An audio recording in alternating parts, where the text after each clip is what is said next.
की भार्य थी उनकी धर्म पत्नी। उसने कहा कि यू कोई तमाशो आयो इन्हें महात्मा ने कब तक रोटियां फाड़ा ये तो जब जब आ जाए मन पड़ गई। तो ये जो माताएं होती है ना इनमें भी बहुत अकल है, कम अकल नहीं। तो इनने एक फार्मूला अपनाया कि ये तो जब चाहे तभी महात्मा बुला ले। तो एक काम करो, इन महात्मा की छुट्टी कैसे करें कि घर में महात्मा आवे ही ना, ऐसा उपाय सोचे। तो क्या किया उन्होंने, एक आइडिया अपनाया कि हमारा मस्तिष्क है ना, ये आइडिया की सीम है, इसमें सारे आइडिया आता रहते हैं, बुरा भी अच्छा भी। तो उसने कहा कि एक काम करना चाहिए कि ये महात्मा जी द्वार पे दोबारा ना ऐसा उपाय करना चाहिए।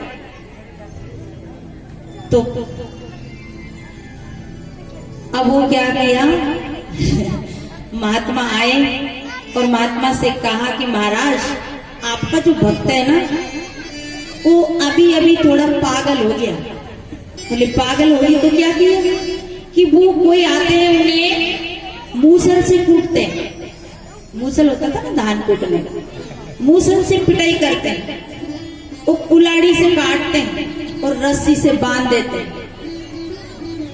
तो ये आपका जो भगत है ये पता नहीं महाराज भक्ति करते करते ये सब हो गए कि इन्हें कैसे समझाए। और महाराज आप थोड़ी देर बैठे रहोगे ना यहाँ तो आपका भगत आएगा तो पहले आपको बांधेगा, फिर मुसल से पीटेगा, कुल्हाड़ी से काटेगा, मैं नहीं बचा पाऊंगी महाराज। तो महात्मा जी ने सोचा यहाँ रहना उचित बात नहीं हो सके, पागल तो पागल, पागल का क्या भरोसा। तो महात्मा जी चलने लगे, घर से अपना दंडक कमंडल उठाए और जाने लगे। तो गांव के लोगों को सबको पता था कि भगत है। तो कहा रे भगत जी आपके घर तो संत आए। तो बेचारा भगत ने जूता हाथ में ले लिया, दौड़ के घर में गए, अपनी धर्म पत्नी से पूछा क्यों जी अपने घर संत आए, कहाँ चले गए।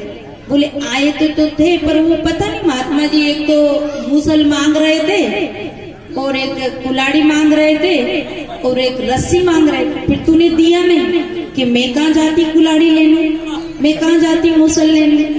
अब वो बेचारा जल्दी से जल्दी मूसल लाया, ढूंढकर कुल्हाड़ी लाया, रस्सी लाया और भगा।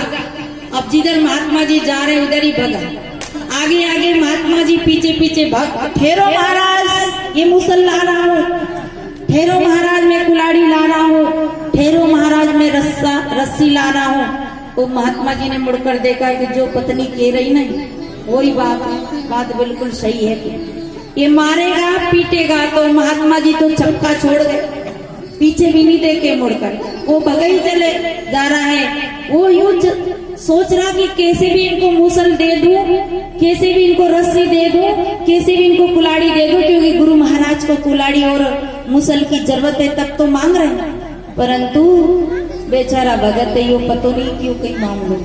तो देखिए संसार में भगत कम मिलते हैं, जगत के लोग इस प्रकार के रहते हैं, परंतु बिना संतों का सानिध्य लिए विवेक नहीं होगा, ज्ञान नहीं आएगा, तुम्हारी जीवन की नैया पार नहीं होगी। घबरा के यूं कहते कि ये तो हलाने को नहीं मानते, ढिकाने को नहीं मानते, ये तो सबको मानते।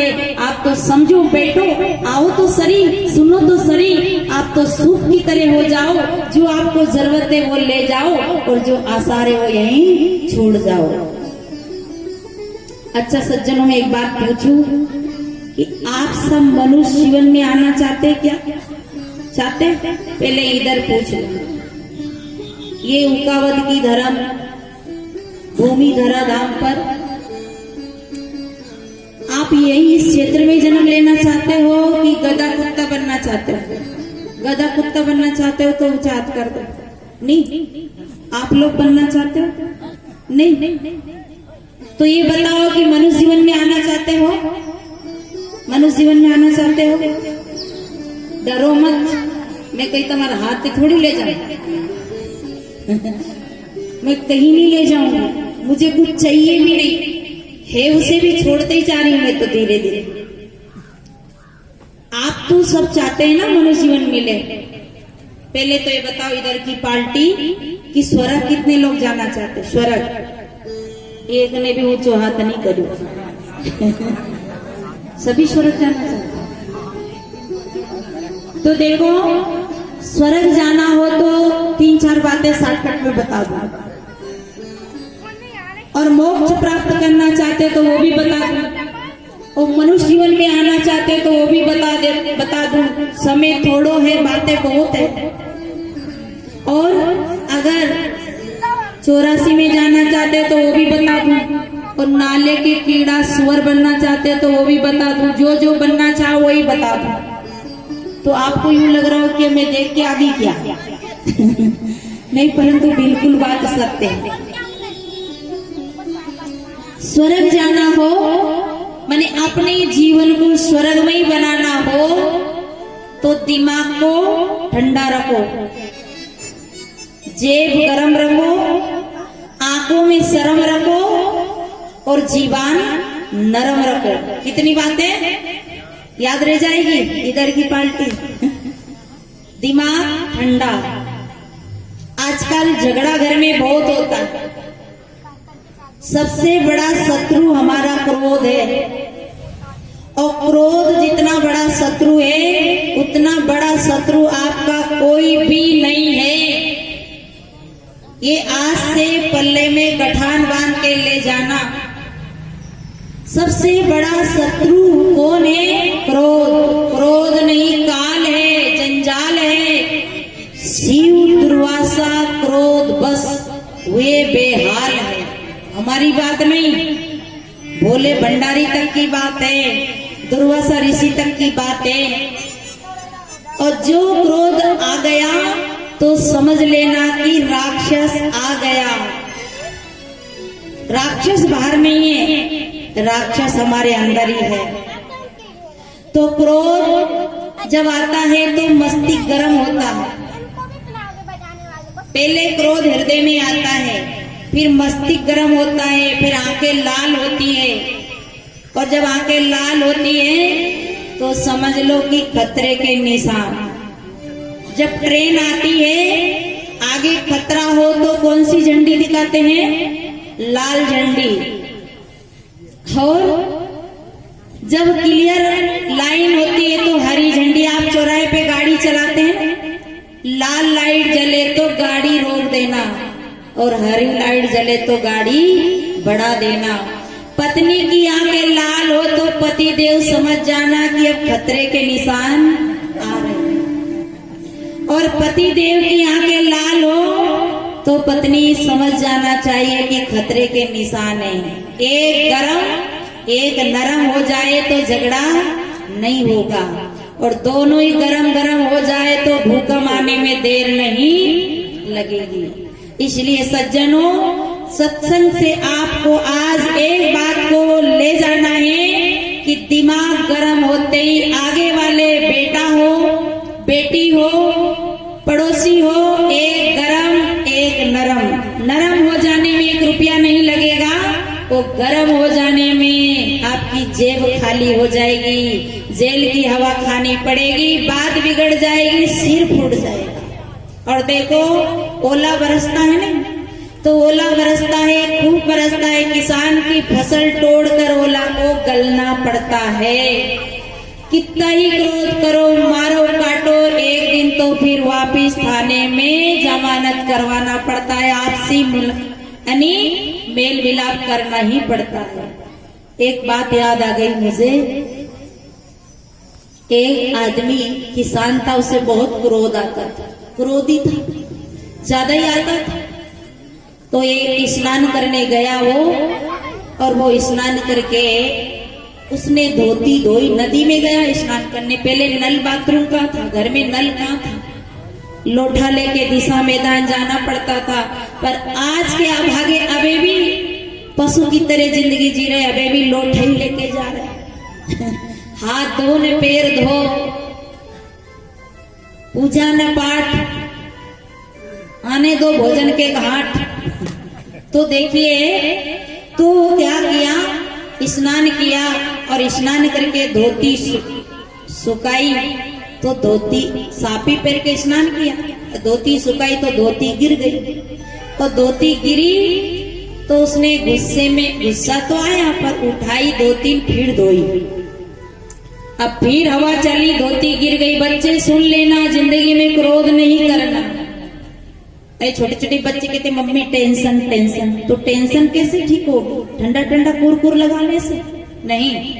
तो वो फिर नहाया, फिर धोती धोई, फिर सुखाई, फिर हवा चली, धोती फिर गिर गई। फिर दोबारा थोड़ा ज्यादा गुस्सा आया और फिर धोती उठाई धोई, फिर गिर गई। अब तो धैर्य का बांध टूट गया, धोती में बट दिया। एक गंदा नाला बहता आ रहा था, उसमें डाल निकले, गिर। कितनी गिरी? अब धोती कोई चेतन थोड़ी थी। अब बेचारा पहने क्या, क्योंकि पहले जमाने में कपड़ा की भी बड़ी समस्या थी, कपड़ा कम हुआ करता था। तो उसने क्या किया, अब धोती तो थी नहीं, नाले में डाल दी थी। अब सापी लपेट घर में आया, भूख लग गई थी। और आप सबको पता है स्नान के बाद भूख तो लगी जाती, कोई को लगे ना लगे, मुझे लग जाती। तो अब पत्नी से कहा भोजन बन गया। और पत्नी जो होती है ना, कोई देविया तो बड़ी आराम से बोलती है। उसने भी कहा कभी से कहां से भोजन बन गया, झाड़ू लगाई नहीं, बर्तन मांजी, ये किया वो किया। थोड़ी अकड़ के बोल ली। अकड़ के बोलने में कभी भी फायदा नहीं है। कहते हैं तन की शोभा नम्रता, वाणी की शोभा विनम्रता। तो तन में विनम्रता हो, वाणी में नम्रता हो, ये ध्यान रखना। तो उसने भी थोड़ा कड़क बोल लिया। पति का पारा तो चढ़ाई था, टेम्परेचर तो बढ़ाई था। बगल में एक डंडो बढ़ियो तो साथ, एक डंडो चमका दियो, एक डंडा की मार दी। अब तो पत्नी को पारो और चढ़ गया, क्योंकि वो भी गरम तो इधर भी गरम। झगड़ो इतना बढ़ चुके हो, झगड़ा बहुत बढ़ गया। अब पत्नी ने कह दिया कि मैं नहीं रहूं तेरे साथ। तो बड़ा सा घर था, आधा घर बैठा लिया, आटा दाल चावल सब बटा लिया। आधो घर पत्नी को और आधो घर पति को, टाटी भर ली, बीच में टाटी लगा ली। अब ये माताएं है ना, इन्हें तो भोजन बनाने को तरीको है। आप लोग आए तो कई ऐसा दादा है जिन्हें चूल्हा में कंडो नहीं लगाता। और वैसे यूं कहते तेने क्या किया, पत्नियों से लड़ते रहते, तूने क्या किया। पर ये मायके चली जाए मम्मी के यहाँ तब तो चलेगी, इन्होंने क्या किया। जब भोजन टाइम से ना मिले, घर की व्यवस्था बिगड़े, तब तो गुस्सा आई, घर बट गया।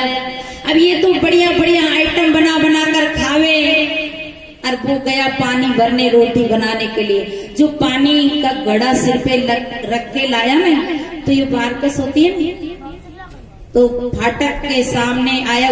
झुकने का पता नहीं था कि घड़ो लेके झुक जाए, इन्हें तो आइडिया है सिर पे कुछ हो तो झुक जाए, वो तो झुके नहीं। वो तो राजस्थान का ऊंट तो पहले ही, आदमी झुकता नहीं है चाहे कुछ भी हो जाए। और झुका नहीं और टकराया उस दरवाजे से, तो घड़ा को नीचे उतारा और कुल्हाड़ी लाया। तो कुल्हाड़ी ला करके पहले दरवाजा को तोड़ा, ले अब लगेगी। अब वो दरवाजा कोई चेतन थोड़ी, दरवाजा तोड़ दिया, भोजन बनाने लगा। आप समझ रहे होंगे कि ये क्या कथा है। ये कथा नहीं, जीवन की व्यथा है। सज्जनों, एक क्रोध हमारे जीवन को कितना नष्ट करता है, ये बात समझने लायक है। तो फिर उसने क्या किया, भोजन बनाने लगा। अब भोजन बनाने का भी तरीका, गुस्सा तो आ ही रहा था। आटा पड़ोसी ने बटा ही लिया था, आटा में पानी ज्यादा डल गया तो आटा हो गया गीला। तो विचार किया कि गीला का बना लेंगे अब चीला, पर चीला भी तो बनाने को तरीको है, चीला कैसे बना। अब चीला बनाने लगा तो चीला जब बनाते तो थोड़ा और गीला करना पड़ता है, तवा में तेल डालना पड़ता है। हमें चीला ही बनाने नहीं सीखा, समय कम है। तो वो चीला बनाने लगा। अब चीला बनाने लगा तो क्या हुआ, चीला तो तवा में फंस गया। चूल्हो जलबोल करे, आंखें फूटे, आंखों से आंसू आवे। उसने क्या किया, आधा पका आधा कच्चा तवा उतारा, आंखें फूट रही थी, चूल्हा जल नहीं रहा था। घड़ा उठाया, आधा घड़ा का पानी डाल दिया चूल्हे में, बूझ। कितना बूझ, अब वो भूख तो लग रही थी, कहीं कच्चों कहीं पक्को, सबको खा गया। तो खाया तो क्या हुआ, चक्का जाम हो गया।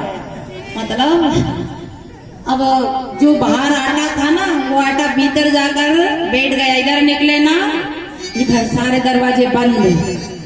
डॉक्टर साहब के पास गया, हाजमा की गोलियां खाई। अब विचार करने लगा ऐसे तो मर जाएंगे अब, परंतु अब इनसे बोले कैसे, इनसे मित्रता कैसे करें। विचार करना, आखिरी में आदमी को हार नहीं पड़ता है तो क्यों ना पहले ही सावधान हो जाए। अब पत्नी से कैसे बोले, वो तो बढ़िया बढ़िया आइटम बना बना कर खावे। अब ये इधर से क्या बोले, टाटी की आड़ से, तेरे पड़ोसी कर लो एकता। टाटी की आड़ में से कहे, तेरे पड़ोसी कर लो एकता। तो उधर से पड़ोसन कही कहे, उनकी धर्म पत्नी क्या कहे कि एकता करता तो मूर्ख या टटिया क्यों टेकता। अरे तुझे एकता ही करना था तो ये टाटी क्यों डाली बीच में। सज्जनों लड़ लेना, थोड़ा कभी बोलने का तो बोल भी लेना, पर आटी मत रखना। आटी से घाटी बनती है, कर्मों की घाटी सबको भोगना पड़ता है।